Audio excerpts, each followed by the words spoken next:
Hello दोस्तों, ये AC का स्टेबलाइजर है। इसमें रिले और सर्किट किसी ने चेंज किए थे, माइक्रो सर्किट डाला था, लेकिन माइक्रो सर्किट भी इसका ख़राब हो चुका है।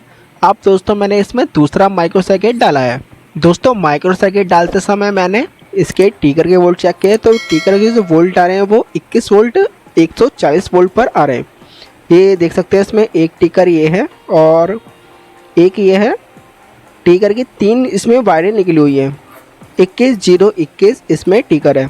तो एक वायर मैंने माइक्रो सर्किट में लगाई हुई है और दूसरी वायर पर हम वोल्ट चेक करेंगे, क्योंकि माइक्रो सर्किट को चलाने के लिए कम से कम 14 वोल्ट से लेके 18 वोल्ट तक होने चाहिए।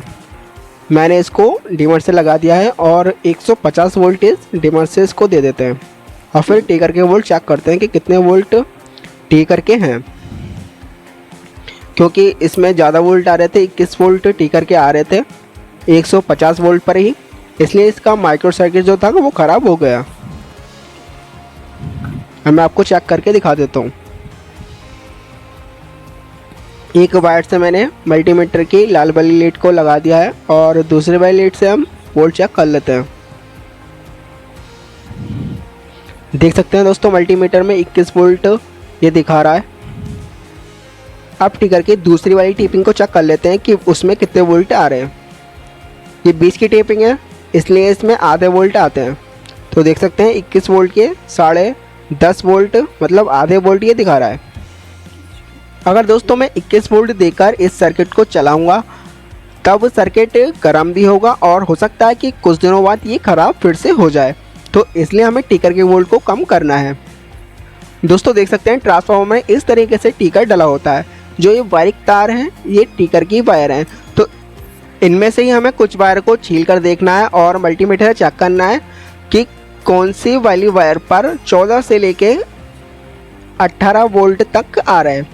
तो दोस्तों मैंने इस वाली वायर को चेक किया है और इसमें से मुझे 15.5 वोल्ट मिले हैं। तो देख सकते हैं दोस्तों, ये मेरी टिकर की वायर हो चुकी है।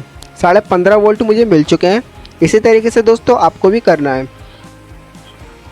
ये दोस्तों इतनी सारी वायरें जो होती हैं सब टिकर की हैं। इनमें से आपको आईपीस से थोड़ा सा कलर हटाना है इस वायर का और 150 वोल्ट देकर वोल्ट चेक कर लेना है। मैंने यहाँ पर भी वोल्ट चेक किए थे, यहाँ पर 18 वोल्ट आ रहे थे और यहाँ पर दोस्तों मुझे 15 वोल्ट मिल चुके हैं। आप भी इसी तरीके से चेक कर सकते हैं। दोस्तों जो लोग स्टेबलाइजर ठीक करने का काम करते हैं उनके सामने ज़्यादातर यही प्रॉब्लम आती है कि टिकर के 2 टिकर होते हैं और एक में कम वोल्ट होते हैं जिससे माइक्रो सर्किट चलता नहीं है, एक में कुछ ज़्यादा वोल्ट होते हैं जिससे माइक्रो सर्किट ख़राब हो जाता है। तो इसलिए दोस्तों इस तरीके से आप टिकर के वोल्ट को कम करके माइक्रो सर्किट को चला सकते हैं। तो दोस्तों मैंने इसको लगा दिया है 15.5 वाली वोल्ट की टिकर को और इन दोनों टिकर को मैंने हटा दिया है। इस तरीके से दोस्तों आप भी टिकर के वोल्ट को कम कर सकते हैं। 150 वोल्ट मैंने इसको दे रखे हैं। देख सकते हैं 15.5 वोल्ट ये निकालने लगा, पहले ये 21 वोल्ट निकाल रहा था। 150 वोल्ट के 210 वोल्ट ये निकाल रहा है। दोस्तों अब इसकी सेटिंग करके मैं आपको दिखा देता हूँ। डिमर से बढ़ा के हमें 250 वोल्ट आउटपुट के कर लेने हैं। अब दोस्तों माइक्रो सर्किट का प्रीसेट घुमाकर स्टेप लगा देना है।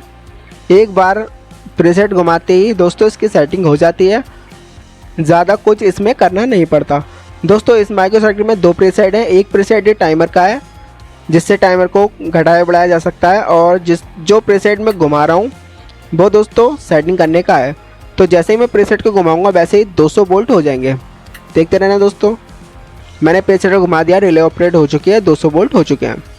अब दोस्तों डिमर से वोल्ट कम करके देख लेते हैं कि वापस कितने वोल्ट पर आ रहा है। 190 वोल्ट पर वापसी आ रही है, इसलिए थोड़ा सा प्रीसेट को पीछे कर देंगे। दोस्तों अपने अनुसार आप सेटिंग इसकी कर सकते हैं। आपको 195 से 245 इसकी सेटिंग रखनी है वो कर सकते हैं, या 200-250 पीस आप इसकी सेटिंग को रख सकते हैं। तो इसको मैं थोड़ा सा सेट कर लेता हूँ जिससे कि 250 वोल्ट से ऊपर ये ना निकाले और 200 से वोल्ट कम ये ना निकाले।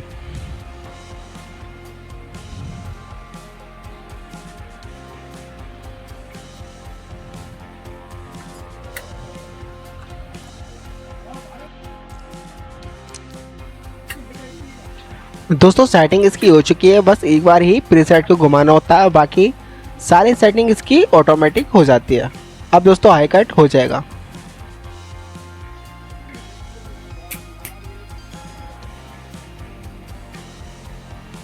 अब वोल्टेज को कम कर देता हूँ और टाइमर खुद आ जाएगा।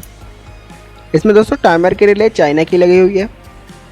दोस्तों इस स्टेबलाइजर में माइक्रो सर्किट ख़राब था और माइक्रो सर्किट ख़राब होने का कारण टीकर के वोल्ट का ज़्यादा होना था। टीकर 21 वोल्ट निकाला था, जिसकी वजह से माइक्रो सर्किट ख़राब हो गया। दोस्तों इसमें पहले दूसरा सर्किट था, किसी ने माइक्रो सर्किट इसमें लगाया था लेकिन टीकर के वोल्ट कम नहीं किए थे, जिसकी वजह से जो उन्होंने सर्किट लगाया माइक्रो सर्किट वो भी ख़राब हो गया था।